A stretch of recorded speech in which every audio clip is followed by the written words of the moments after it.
Hello everyone, मेरा नाम निशांत है and welcome back to company breakdown. जब पूरा आईटी स्पेस प्रेशर में हो तब एक स्टॉक 26% चढ़ रहा है और जब उसकी पेरेंट कंपनी लेऑफ्स कर रही हो तब तो सवाल और बड़ा हो जाता है। ये स्टोरी है OFSS की। 2026 में मार्केट का मूड आईटी स्टॉक्स के लिए खास स्ट्रॉन्ग नहीं रहा। निफ्टी 50 वीक रहा, निफ्टी आईटी और भी ज्यादा करेक्ट हुआ, लेकिन ओरेकल फाइनेंशियल सर्विसेज सॉफ्टवेयर यानी OFSS इस साल अप्रैल 2026 तक अराउंड 26% अप था और यही चीज इस स्टॉक को डिस्कशन का सब्जेक्ट बनाती है। एक तरफ इसकी parent company Oracle corporation global layoffs के हेडलाइंस में थी, दूसरी तरफ OFSS इंडियन मार्केट में रिलेटिव स्ट्रेंथ दिखा रहा था। तो सीधा सवाल है, मार्केट OFSS में ऐसा क्या देख रहा है? सबसे पहले कंपनी का बिजनेस समझना जरूरी है, क्योंकि OFSS को नॉर्मल आईटी कंपनी समझने से पूरी पिक्चर क्लियर नहीं होती। OFSS बैंक्स और फाइनेंशियल सॉल्यूशंस के लिए सॉफ्टवेयर बनाता है। यह कंपनी उन सिस्टम्स पर काम करती है जो बैंकिंग के कोर ऑपरेशंस चलाते हैं। Core banking, digital banking, lending, payments, treasury, compliance और रिस्क मैनेजमेंट।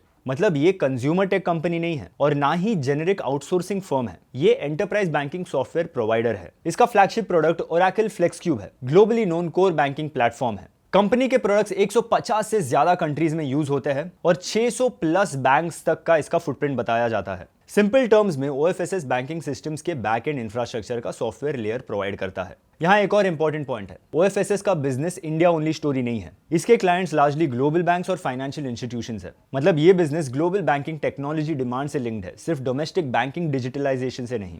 रेवेन्यू मिक्स भी इसी बात को सपोर्ट करता है। FY26 में रफली 90% रेवेन्यू प्रोडक्ट से आया और सिर्फ अराउंड 10% सर्विसेज से। ये डिस्टिंक्शन इंपॉर्टेंट है क्योंकि TCS, Infosys, Wipro type companies का मॉडल मोस्टली सर्विस लेड होता है, जबकि OFSS का मॉडल सॉफ्टवेयर प्रोडक्ट लेड है। इसी वजह से इसके मार्जिन, स्केलेबिलिटी और बिजनेस इकोनॉमिक्स का पैटर्न अलग दिख सकता है। अब आते हैं उस ट्रिगर पर जिसने रीसेंट रैली को मोमेंटम दिया। सबसे बड़ा फैक्टर था Q4 FY26 रिजल्ट। कंपनी का रेवेन्यू ₹2065.2 करोड़ रहा, जो पिछले साल के ₹1716.3 करोड़ से 20.34% ज्यादा था। नेट इनकम ₹841.7 करोड़ आई, जो 30.73% ग्रोथ थी। बेसिक EPS ₹96.72 और डाइल्यूटेड EPS ₹96.36 रहा। नंबर स्ट्रॉन्ग थे, लेकिन जो चीज मार्केट ने सबसे क्लोजली देखी वो थे मार्जिन्स। क्वार्टर में ऑपरेटिंग मार्जिन रफली 51% तक पहुंच गया। आईटी स्पेस में इस लेवल का margin specially 20% plus revenue growth के साथ नोटिसेबल होता है। यहां बिजनेस मॉडल का डिफरेंस समझना इंपॉर्टेंट है। सर्विसेज कंपनी में रेवेन्यू बढ़ाने के लिए डिलीवरी एफर्ट और मैन पावर का रोल ज्यादा होता है। प्रोडक्ट कंपनी में स्पेशली एंटरप्राइज सॉफ्टवेयर और लाइसेंस लेड मॉडल में इंक्रीमेंटल रेवेन्यू का मार्जिन कंपैरेटिवली स्ट्रॉन्गर हो सकता है। OFSS के Q4 नंबर्स ने इसी ऑपरेटिंग लेवरेज को हाईलाइट किया। फुल ईयर बेसिस पर भी कंपनी ने सॉलिड नंबर्स रिपोर्ट किए। FY26 में टोटल रेवेन्यू ₹7,672.1 करोड़ रहा। नेट इनकम ₹2,639.3 करोड़ थी और total comprehensive income after tax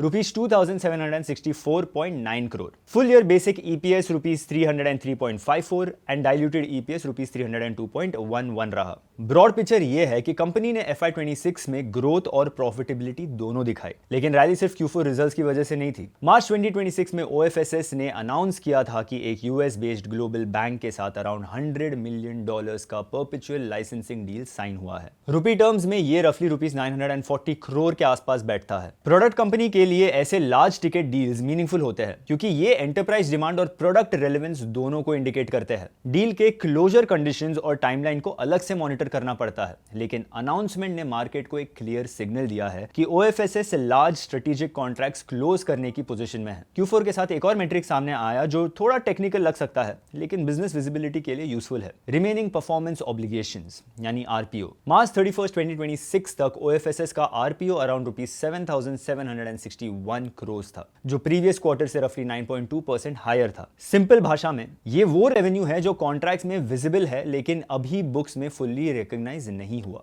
इससे फ्यूचर रेवेन्यू विजिबिलिटी का एक सेंस मिलता है। जब ये नंबर क्वार्टर ऑन क्वार्टर बढ़ता है, मार्केट उसे बिजनेस पाइपलाइन की स्ट्रेंथ के सिग्नल के रूप में देख सकता है। कैश रिटर्न का एंगल भी इस स्टोरी का इंपॉर्टेंट पार्ट है। OFSS ने FY26 के लिए ₹270 पर शेयर का सेकेंड टर्म डिविडेंड अनाउंस किया, जिसका रिकॉर्ड डेट 7 मई 2026 रखा गया और पेमेंट 21 मई 2026 तक शेड्यूल की गई। इससे पहले कंपनी ऑलरेडी डिविडेंड डिक्लेयर कर चुकी थी और total FY26 dividend pay out ₹400 पर शेयर तक पहुंच गया। ये कंपनी की कैश जनरेशन और कैपिटल एलोकेशन प्रोफाइल के बारे में क्लियर मैसेज देता है। जब कोई कंपनी स्ट्रॉन्ग प्रॉफिट रिपोर्ट करती हो और साथ में मीनिंगफुल कैश पे आउट भी दिखाती हो तो मार्केट उस बैलेंस शीट स्ट्रेंथ को नोट करता है। वैल्यूएशन और एक्सपेक्टेशंस की बात भी उतनी ही इंपॉर्टेंट है। रीसेंट प्राइस मूवमेंट के बाद मार्केट OFSS को प्लेन IT सर्विसेज स्टॉक के मल्टीपल पर प्राइस नहीं कर रहा, इसे एक नीश बैंकिंग सॉफ्टवेयर प्रोडक्ट बिजनेस के रूप में देखा जा रहा है। इस तरह के री रेटिंग का मतलब यह होता है कि आगे के क्वार्टर्स में मार्केट ग्रोथ, मार्जिन्स और डील एग्जीक्यूशन पर और ज्यादा फोकस करेगा। अगर बिजनेस मोमेंटम सस्टेन होता है,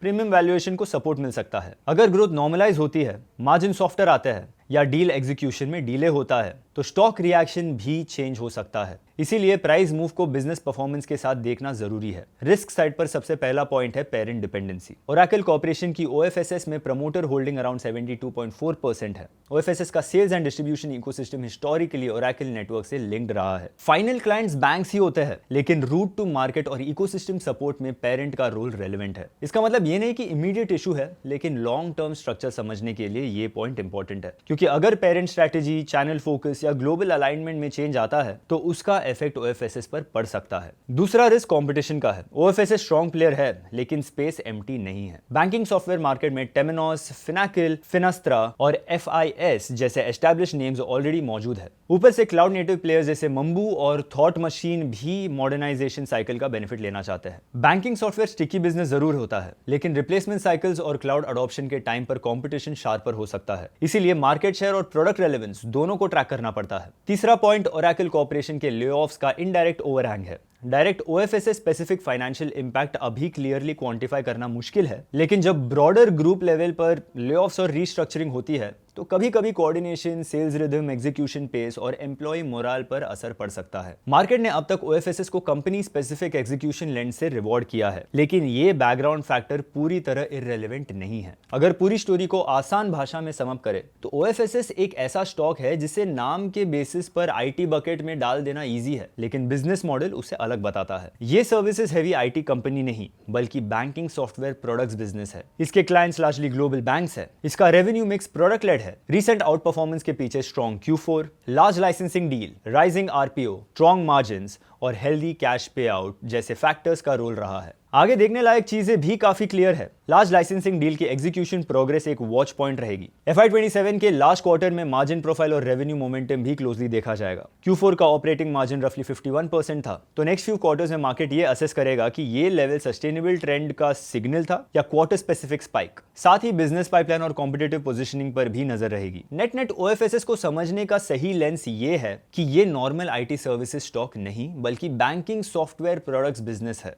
रीसेंट स्टॉक परफॉर्मेंस के पीछे स्ट्रॉन्ग ऑपरेशनल नंबर्स और क्लियर बिजनेस स्पेसिफिक ट्रिगर्स रहे हैं। अब अगला फेज इस बात पर डिपेंड करेगा कि growth, visibility, margins, deal execution और मार्केट पोजीशनिंग FY27 में किस डायरेक्शन में जाते हैं। आपका व्यू क्या है? क्या मार्केट OFSS को सही तरह प्राइस कर रहा है या रीसेंट रैली के बाद एक्सपेक्टेशंस काफी हाई हो चुकी है? कमेंट्स में जरूर बताइए। Investment in securities market are subject to market risks. Read all the related documents carefully before investing.